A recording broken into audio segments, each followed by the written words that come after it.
Dude, the last time our faces were talking about F1, we were at an airport, not going to Abu Dhabi.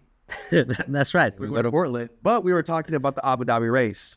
We were indeed. And I think our predictions were pretty... Oh, they were horrible. Pretty bad. Horrible. Our predictions, I think over the whole year, our predictions were butt, bro. I think so too. I think we only hit like maybe on one, if that. I think we only hit with like Max. I was thinking of that too. Like, bad. It was like, oh yeah, it's Max and win. Lando wins. Oh, it's gonna be this. Somebody else wins.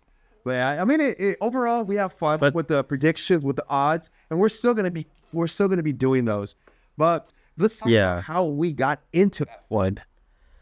Well, the question should go back to you, because how did you get into Formula One? How much time you got? It was all right. We're not gonna go all the way back. All right. Okay, so the reason I got into F1, it was a Saturday night. I remember it was a Saturday night because Canelo had just fought, and we were all drinking at the house. Canelo had just fought, and it was like midnight, and the Spanish channel, TV1. Yeah. And I think that says they were playing reruns of a race, and in that race, they were like, oh, el Mexicano. And from you guys don't know, we're Mexican Americans. We're very proud of our Mexican heritage. Of our Mexican people. I was watching the reruns of Checo. It wasn't a rerun. Yeah, it was a replay of the full race, and they were talking about a Mexican driver in a pink car. Oh, and so yeah. Well, this is what 2020. No, this is way before that. He was in. This is before. I think he was racing with Ocon. Oh. Yeah, and this is before Stroll came into the picture. This is before Checo even won a race. This is when Checo was consistently like fourth place. That's not that bad. People are already saying like, yo, imagine him like in a better car, yada yada yada yada yada. But okay. So I started watching from there, and then little by little, I got into it more. But I got into it more when Sergio got bumped up to Red Bull. And I think that's when you came in. Yeah, that is when I came in, because I think I started watching Formula One back in, I'm saying back like it's so long ago, but back in 2021. Okay. Yeah, because that's when Max won. Yeah. Yeah. It's Pete Lewis. That's right, because that was Checo's first year with Red Bull. Yeah. Yeah. But I mean, overall, we played sports growing up, soccer, baseball, that stuff. How is like Formula One? It's different, obviously. It's different. It's way different, Why does it attract you? Or what attracts you about Formula One? Well, I would have to say, dude, is just, first of all, they're going super fast. The G-force on the car when they do those turns, I don't know exactly what it is, but I know it's a lot, right? And just to have a driver go, 160 and then make a sharp turn, and then despite that, you have 19 other drivers on the grid. That's pretty intense. It's a whole different ball game. It's a whole different sport. It's a sport for the rich. I mean, you got to have money to be able to drive. I mean, my brother has a son. He's like, hey, we should get him to go karting so you can go. So do you not know the backing you need on that thing? We can't be making hundreds of thousands of dollars. We got to be making millions of dollars. And maybe even billions by the time he gets to that age, where he can actually compete for F2, F3, F2, and then ultimately go to Formula One. But for me, it was mostly Sergio that got me into it. Sergio Perez, and I don't know about you. Obviously, you're a little different because I watch more sports. You like to play the sports more. Yeah. And to me, it's like I like to support athletes from Mexico or doing something great or are in a sport of at the elite level. I like to watch them. I like to cheer them on. And that's what brought me into F1. It was Sergio. And then, see, it's funny because that's a domino effect because I brought you in. And then now our buddy, who is he has a bartending business, he got into F1. He's a Ferrari fan. We're not going to talk about that. We're more like a Red Bull fans, even though Sergio's out there, but I personally think that Max is still. He's on some other level. He's on another level. But we got him in, so that's how like the domino effect that happened. What's your favorite part about Formula One? I would have to say one of my favorite parts is, I mean, obviously besides the race and how it gets, but the fact that like whatever sport we just, well, in general, whatever sport we get into or we like to watch, my parents, like if they're at the house, they'll join us and they'll want to watch it too. So just having the whole family watching the races, it was pretty cool. You know what? And it's funny because one time we were gonna watch races, and then my mom and dad were like, "Oh, hey, how's Checo doing?" I'm like, Like what? "You know about Checo Perez?" It's like, that's crazy. That's crazy because, and it's the impact, you know, these drivers, these athletes do. But like, what do you like more about Formula One? Like the overtakes, speed. What's like, damn, this is cool. It would have to be the overtakes. That's what really makes it interesting. Yeah, I agree. What do you like the most about Formula One? I mean, I like the overtakes, but I still like the strategy it takes to be, because it's not just going fast, Yeah. It's very important to go fast, but you have to have strategy. You have to take care of your tires, you have to take care of fuel. It's literally a rocket ship in a dude's hands. Yeah. And it takes a lot of strategy, and it takes a lot of teamwork to get it done. To be honest, I didn't know how much of a teamwork it took until I kind of got into more of it, because I didn't even know that, you have your hards, your mediums, and your soft. Mm-hmm. I didn't know, and then they play it into like the strategies. I didn't know that. And then what's also insane is the pit stops, like 2.3 seconds. That's crazy fast. Crazy fast. Force tires, bro. That's like the $1 million question. And I bet, like, you ask any dude, okay, that likes Formula One, or even any woman that likes Formula One. Anyone in general. Like, yo, you think you could drive a Formula One car? My toxic trait is gonna say yes. Yes. Let me drive the bus. It's like we all think we can land a plane. We all think we can drive a Formula One car, and then you see these drivers that come in for Formula 2, and they can't even drive the cars on. They can't. They're not like, bro, you're not going fast. Or you're not doing. You're not doing a lot. It's like I remember Pato Award had shout out Pato Award, another Mexican driver. He did some testing. He did like the rookie testing for McLaren.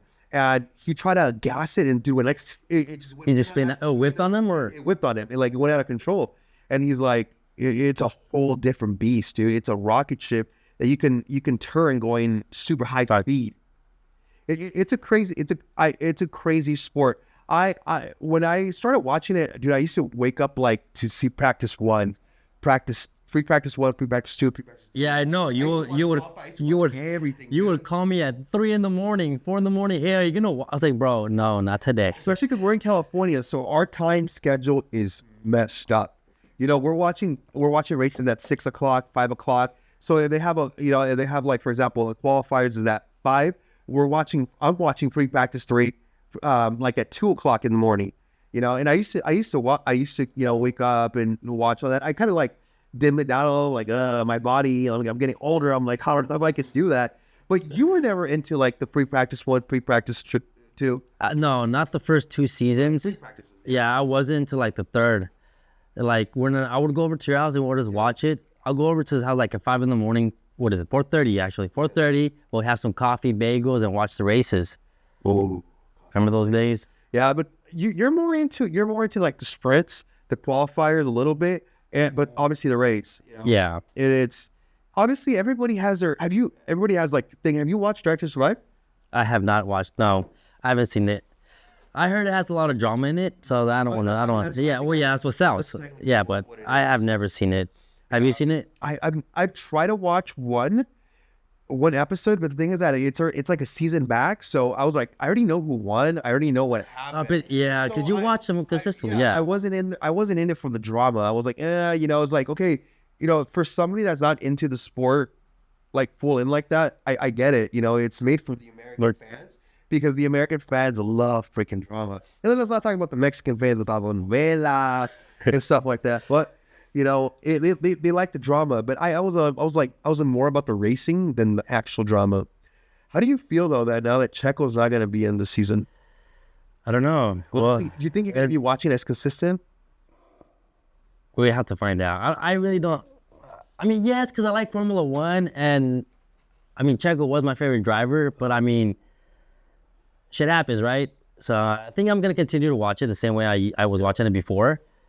Just hoping Checo can come back for 2026 for Cadillac. Yeah. And who's gonna be your driver to watch? You're like, you know what? This is my new guy. It's gonna be Lewis Hamilton, dude, because You're gonna switch to Ferrari. well, no, I just obviously on Red Bull, Max Verstappen, of course, but I want to see how Lewis does in Ferrari. It's gonna be really interesting. What do you think is gonna be interesting about it? Like the battle with Charles, you know, because I mean Charles is a fast driver, but Yeah. Lewis is a decorated bat. Yeah. So what is it that like? Well, to see, it's gonna be their strategy. How are they gonna go about it? Who are they gonna prioritize? Because you know every team has a lead driver, even though they say they don't, they do. Yeah, I agree. I think everybody has a one and two driver. I'm excited for the McLaren. McLaren. I think Red Bull Max is going to be the number one driver. I'm pretty sure Liam is going to suck. I was gonna ask you about that. But I'm interested in the McLaren and the Ferrari battle because I think those are the strongest lineups. I don't see Oscar as like a second driver. He's more of like, you know what? I want to be the first driver. Yeah. I get it that they want to push Lando to be the guy, the star, you know. But while Max Verstappen is in the scene, ain't nobody else gonna be a star. The only other one that can be a star is Lewis Hamilton because of who Lewis is. Yeah. You know, but I think the Lando Oscar battle and the Charles Lewis battle is gonna be interesting. That one is gonna be interesting. What do you think about Carlos? Carlos Sainz going to Williams? Yeah. That's an interesting gamble. It's an interesting gamble, but it's like a low-key gamble. It's a low-key move, but then it's a tight move up there because like who else is gonna give you a driving seat? You know, maybe Cadillac, maybe Audi when they come in. Is Audi coming in? It's Audi, right? 2026? Yeah. It's Audi. Audi's buying kicks. Subbus. Yeah. It's Audi and Cadillac are coming in. Or is it Porsche? No, it's Audi. Yeah, it's Audi. It's Audi. Yeah. So maybe that's what he's Check. Oh, come on, my man. You gotta get him one seat. One or the other. I mean, I think that's what Carlos is waiting for. He's waiting for Audi. He's waiting for Audi and see how they come. Oh, because 2026, that's when yeah, exactly. Yeah. And that's gonna be interesting. and you're adding a 11 team, so now you have 22 drivers in the grid. Which overall I think it's cool because now you give more opportunities to more drivers because it's a very selected few. It's only 20 drivers Yeah. that gets 20 at the top. elite. I think he's waiting for Audi. I don't think anybody at the top is gonna can their drivers, and it's gonna go searching for Carlos, because if Red Bull cans Liam, you have Yuki, or you have. But you think they'll bring Yuki up? No, I think they'd bring Isaac. That's messed up for Yuki, man. That sucks. They'd bring Isaac, or somebody else, or they'll just get somebody else. And then, like for example, Duhar, I think that's his last name, Duhar, the guy from Alpine. Alpine just signed Carlo Pinto. Did you say his last name? Carlo Pinto. Carlo Pinto. And Carlo Pinto, I guess Duhan doesn't have like a guarantee year. He only has like so many races. So if he doesn't perform, He's gonna get canned. he's getting canned and the Argentinians coming in. For Audi, what motor are they gonna be using? They're gonna manufacture their own, or are they gonna? They got to get a supplier. Yeah, I know Cadillac's doing the same thing too. I think they're going with. Mercedes maybe. I'm not sure. It might be Ferrari. I'm not too sure. Oh, Ferrari. I think so. Yeah, because I know Honda's going to Aston. And then Red Bull's going to Ford. Well, yeah, but Red Bull has their own engine. They're manufacturing their own engine. That's why they dropped Honda. Damn. You know. Well, this was a get to know us a little bit video. We're gonna try to upload a overtake video every week. There's a race with predictions, odds, and anything that we think that might be interesting. Hopefully you enjoyed this video. If you do, like, share, and subscribe. And don't forget to hit the notification bell to stay up to date.